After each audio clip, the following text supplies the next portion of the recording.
So hello guys, तो हमारा पहला टॉपिक है ग्रीटिंग्स। तो ग्रीटिंग्स को जर्मन में कहते हैं बेग्रूसुंग, बेग्रूसुंगन।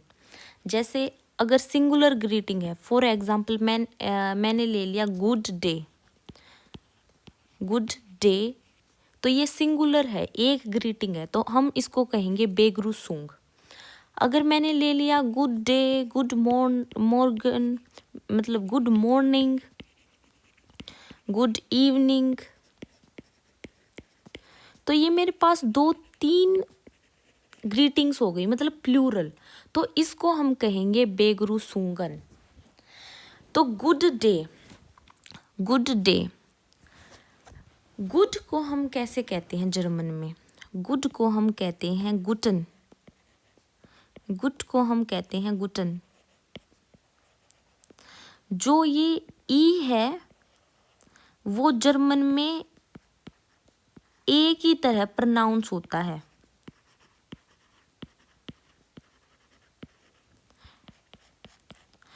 अब यहाँ गुड डे हम कैसे लिखेंगे? गुड मीन्स गुटन,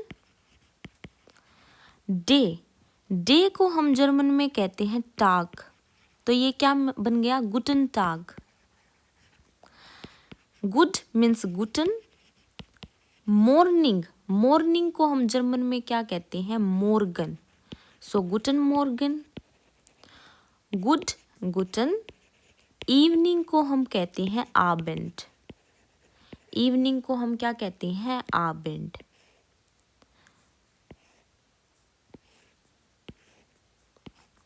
अब इनका भी बोलने का टाइम होता है। अब आप गुटन मॉर्गन कहते हैं सुबह 6 से लेकर 11 बजे तक। 6 Uhr bis 11 Uhr। Uhr ये क्या है? Uhr का मतलब होता है ओ क्लॉक, जैसे हम इंग्लिश में कहते हैं 6 o'clock, 11 o'clock, तो Uhr का मतलब होता है ओ क्लॉक।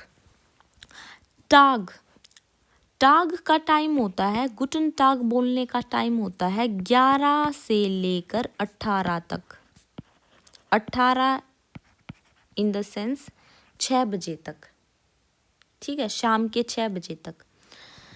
उसके बाद आता है गुटन आबेंड, इसका टाइम होता है 6 बजे के बाद, हम ये बोलते हैं गुटन आबेंड। अब ये तो है ही कि हम बात की शुरुआत कैसे करते हैं। सबसे पहले तो हाय हेलो ही बोलते हैं, तो जर्मन में भी हाय कहते हैं। जर्मन में हेलो को हालो कहते हैं, हालो, और लिखते भी ऐसे ही हैं, हालो। अब मैं हालो क्यों कह रही हूँ? ये तो हेलो है प्रोनाउंस, लेकिन जर्मन में ए को हम आ की तरह प्रोनाउंस करते हैं, तो ये बन जाता है हालो। अब एक तरीका और है इसको कहने का, इसको कहने का एक तरीका है हे ना, हे ना, हे ना, मतलब ऐसे थोड़ा हाँ एक्सेंट, हे ना।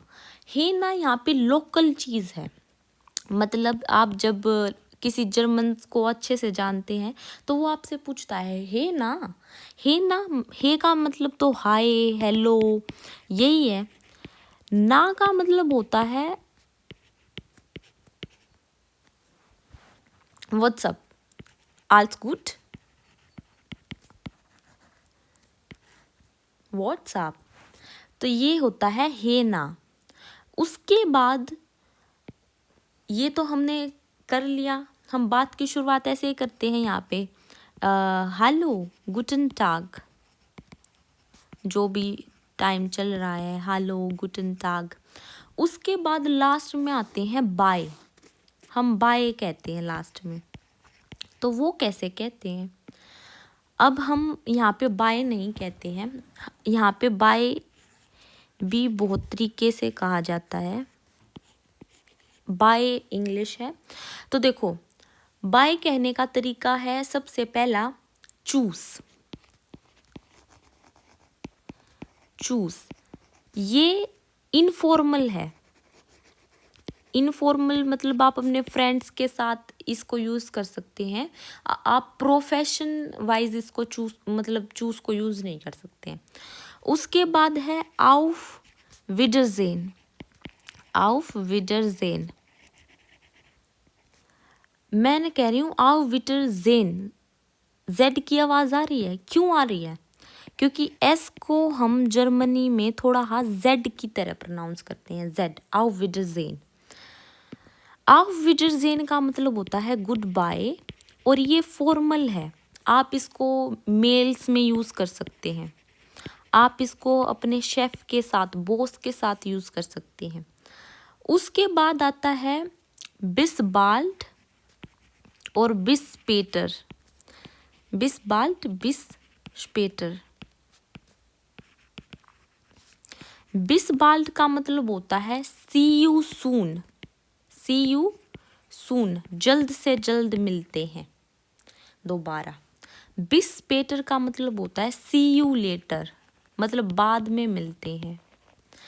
स्पेट का जर्मन में मतलब ही होता है लेट, तो ये हो गया बिस स्पेटर। अब मैं आपको थोड़ा सा एक लोकल सी चीज़ बताती हूँ कि लोकल में क्या कहते हैं। लोकल में एक और चीज़ चलती है, लोकल में चलती है चाओ। इसको हम ऐसे लिखते हैं चाओ।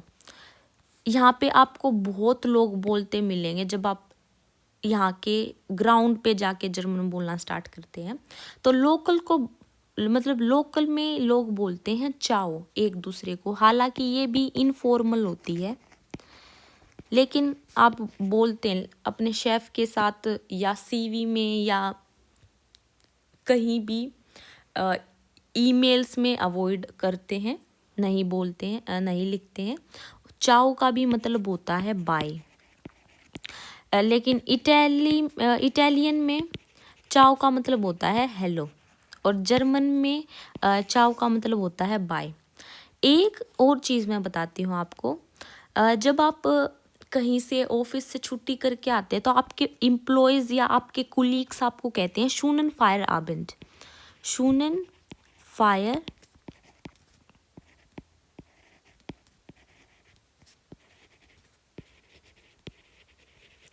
शूनन फायर आबेंड, तो इसको कहते हैं, इसको क्या मतलब होता है? शूनन का मतलब होता है ब्यूटीफुल।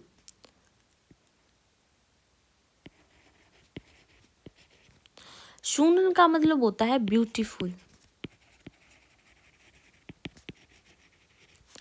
फायर आबेंड, अब ई आई को साथ में कहते हैं ई आई ई, और ई हम कैसे प्रोनाउंस करते हैं?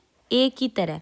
तो शूनन फायर अर आबेंड, शूनन फायर आबेंड।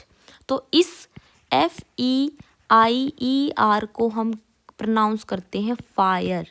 शूनन फायर आबेंड, शूनन फायर आबेंड। ओके, फायर आबेंड का मतलब होता है, आबेंड का तो मतलब होता है इवनिंग। फायर का मतलब यहाँ पे क्या होता है? मतलब have a beautiful evening after your work. So यहाँ पे हमारी ख़त्म होती हैं ग्रीटिंग्स। तो अब मिलते हैं नेक्स्ट वीडियो में। नेक्स्ट वीडियो में भी कुछ अच्छा ही लेके आऊँगी आप लोगों के लिए कि आप कुछ सीखो। और नेक्स्ट वीडियो में बनाने की सोच रही हूँ इंट्रोडक्शन के ऊपर। तो मिलते हैं नेक्स्ट वीडियो।